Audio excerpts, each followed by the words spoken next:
Hello, all you wanderers out there.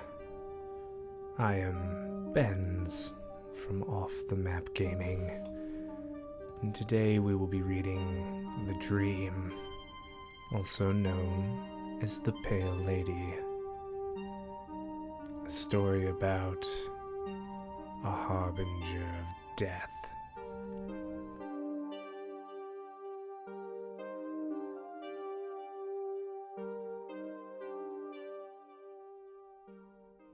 Lucy Morgan was an artist. She had spent a week painting in a small country town and decided that the next day she would move on. She would go to a village called Kingston. But that night, Lucy Morgan had a strange dream. She dreamed that she was walking up a dark, carved staircase and entered a bedroom. It was an ordinary room, except for two things.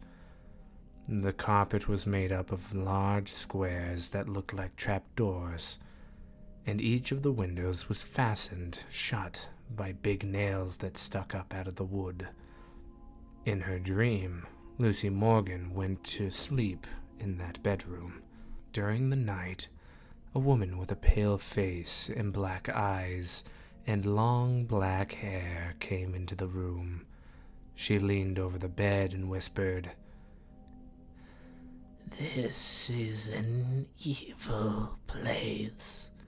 Flee while you can." When the woman touched her arm to hurry her along, Lucy Morgan awakened from a dream with a shriek. She lay awake the rest of the night, trembling. In the morning, she told her landlady that she had decided not to go to Kingston after all. I can't tell you why," she said, "but I just can't bring myself to go there." "Oh, then why don't you go to Dorset?" the landlady said. "It's a pretty town, and it isn't too far." So Lucy Morgan went to Dorset. Someone told her that she could find a room in a house at the top of the hill. It was a pleasant-looking house, and the landlady there, a plump, motherly woman, was as nice as could be. "Oh, look at the room," she said. "I think you will like it." They walked up a dark, carved staircase, like the one in Lucy's dream. "In these old houses, the staircases are all the same," Lucy thought. But when the landlady opened the door to the bedroom, it was the room in her dream, with the same carpet that looked like trapdoors and the same windows fastened with big nails. "This is just a coincidence," Lucy told herself. "How do you like it?" the landlady asked. "I'm not sure," she said. "Well, take your time," the landlady said. "I'll bring up some tea while you think about it." Lucy sat on the bed, staring at the trapdoors and big nails. Soon, there was a knock on the door. "Oh, it's the landlady with the tea," she thought. But it wasn't the landlady. It was the woman with the pale face and the black eyes and the long black hair. Lucy Morgan grabbed her things and fled. But this is only the first half of the story.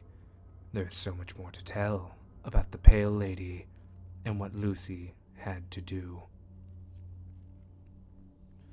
The pale woman walked into the bedroom with heavy footsteps. Lucy grabbed her travel bag and ducked past the woman as fast as she could, but the pale lady did not even reach out to grab her. She felt a cold shiver travel down her spine as she sprinted out the door. When she reached the stairwell, she noticed that the house looked different. The wallpaper was starting to peel, and there were multiple holes in the floor and the wall. She smelled a faint, musky scent that might have been mold, and the staircase was rotting away. Each board was warped from water damage or missing entirely. She did her best to avoid the holes as she sprinted down the stairwell. A splintered step caught her shoe, and she stumbled the rest of the way down, her bag crashing to the floor next to her at the bottom. Lucy sprang to her feet and grabbed her suitcase, scrambling for the door. Without looking over her shoulder and grabbing the brass doorknob, she twisted the knob and pulled, but the door didn't budge. Her foot braced against the wall and pulled with all of her might, but it still didn't open. She checked the locks, but the deadbolt wasn't set and the handle didn't have a lock. There was a creaking coming from behind her. Lucy glanced behind her in a panic, and she saw the pale woman slowly moving down the stairs. They sagged under her apparent weight and made a horrible groaning noise as she stepped onto each one. The pale woman wore a grim smile on her leathery face and squinted her eyes. She lifted her hands as if to grab Lucy and said, "This is an evil place. You should flee." Tears welled up in Lucy's eyes. "What does it look like I'm doing?" she cried. Lucy looked to her right and noticed a living room with furniture covered with dusty white blankets. She didn't see another way to go, so she sprinted in as fast as she could. She had glanced into this room when she first arrived, and remembered the couches being a dark green with a pink flower pattern on them. She ripped off one of the sheets and found the same couch she remembered, but it looked much older than before. There were springs coming out of the couch, and she shrieked when a rat poked its head out of one of the holes and bared its fangs at her. Lucy looked to the window and saw that it was dark out, but that was impossible. She came here at 10 a.m. How did it get so dark in the span of a few minutes? Making her way past the furniture to the window, she tried to throw it open. It didn't budge, and when she looked down, she noticed with horror that the wooden sill had been nailed down. She picked up her suitcase and threw it with all her strength. The bag crashed against the glass, but only left a small fracture. She looked to the doorway that she had just come through and saw the shadow of the pale woman. She realized she didn't have the time to break through the window. She squinted around the dark room for another exit and saw an archway leading to the kitchen. She noticed a phone next to the archway and sprinted to it. She picked up the phone, but she didn't hear anything. She looked to the phone cord to see that it had been cut, so she hurried through the archway into the kitchen. The cabinets were old, with peeling paint and water damage. Then a smell reached her nose, and she retched. It was a combination of mold and death. She had never smelt death before, but it was unmistakable, like the smell of leaving a large slab of meat out for weeks in the sun. Flies buzzed around the room, and she swatted them away as she spotted a small door in the corner of the room. It might lead outside, but if it didn't, it would at least be a decent hiding spot for whatever was chasing her. She stepped closer to the door, but a loud knocking came from it. She fell back, waiting for a brief moment to make sure she wasn't hearing things. She heard the knocking again, more forceful this time, and a man's voice yelling, "Let me out! Please! Please let me out!" The voice scared her, and she took another step back. The drawers around the room suddenly flung open with a loud crash, and cutlery rose out. They took aim and shot towards her. Lucy ducked out of the way as a knife slid past, cutting her leg, but she didn't feel it. She could hear forks and knives thud into the walls just above her head. She ran and slid to the small door and flung it open, but there was no one inside. She poked her head into the doorway to see a small stairwell leading downward and crawled into the small space. The stairway appeared to grow larger as it went down, but she couldn't see the bottom. She peered through the shutters on the small door to see the pale-faced woman stride into the kitchen. Her footsteps were heavy, but she seemed to glide along the ground with unnatural grace. The woman squinted around the room with that grandmotherly smile. She walked to one of the closed cabinets near the rusted sink and slowly creaked the door open. "You must must leave this place of evil," she said in her breathy voice. The pale lady stood and stared out the window above the sink for a moment. Then her head snapped in the direction that Lucy was hiding. Her eyes no longer squinted, and her smile was gone. "You must leave this place." The pale-faced woman stomped to the door. Lucy screamed and fell rather than ran down the stairs. She got her footing and continued hastily making her way down the stairwell. Halfway down, the stairs turned into a slide, and she started slipping down much faster than she would have liked. She hit the concrete floor with a thud. "Oh God, oh God, oh God," she exclaimed as she rubbed her sore backside. She couldn't see a thing, but as she glanced up the stairs, she could see the silhouette of the pale-faced woman gliding down. She groped around blindly in the middle of the room when her face bumped into something. She reached up to fall a small chain attached to a light bulb. She pulled it, and a blinding light flickered to life. The bulb swung, casting vague shadows around the room. She squinted around at the wooden shelving surrounding her, and as the bulb swung closer to one of the shelves, she was able to make out an eye staring right at her. She sunk to her knees and put a hand over her mouth as she realized what she was looking at. They were human body parts, organs left in jars, torsos and limbs strewn about the shelving. On one side of the room, she saw a wooden table with a meat grinder and a foot sticking out of the top. Lucy glanced around to see if there was anywhere left to run, but this room had no exits, save for the stairs that she had entered from. The pale woman reached the bottom of the stairs and slowly made her way to Lucy. "How?" Lucy said, choking back tears. How do I leave?" The pale woman knelt beside her and placed one gentle hand against her arm.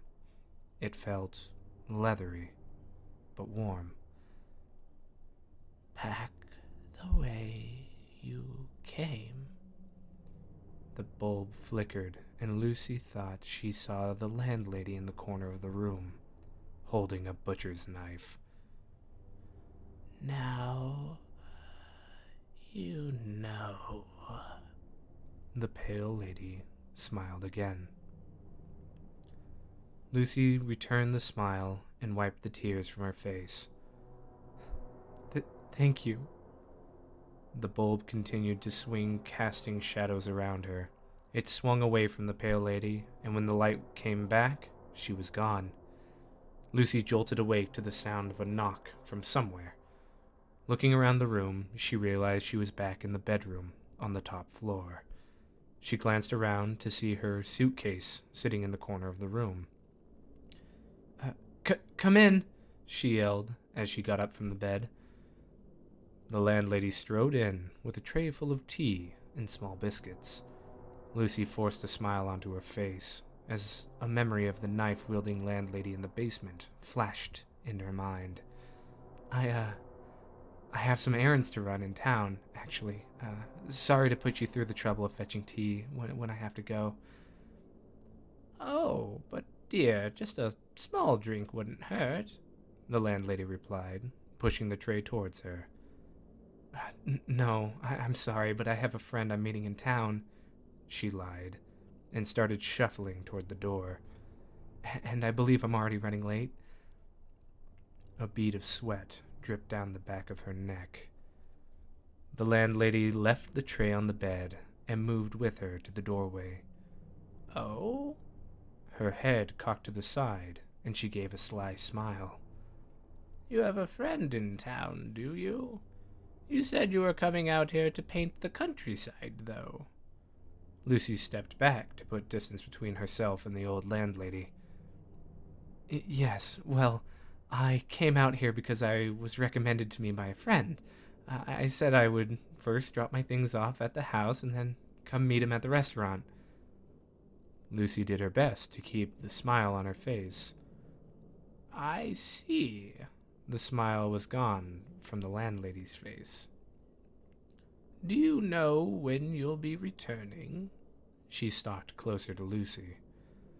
I might be a while. Lucy felt the back of her leg bump into the suitcase that was in the corner of the room. She kept her eyes on the plump landlady as she felt around behind her for the handle. We have a lot to catch up on, since I haven't seen her in a long time. Her? But I thought you said him before. The landlady gave Lucy a sidelong glance as she searched Lucy's face. Lucy felt the color drain from her face.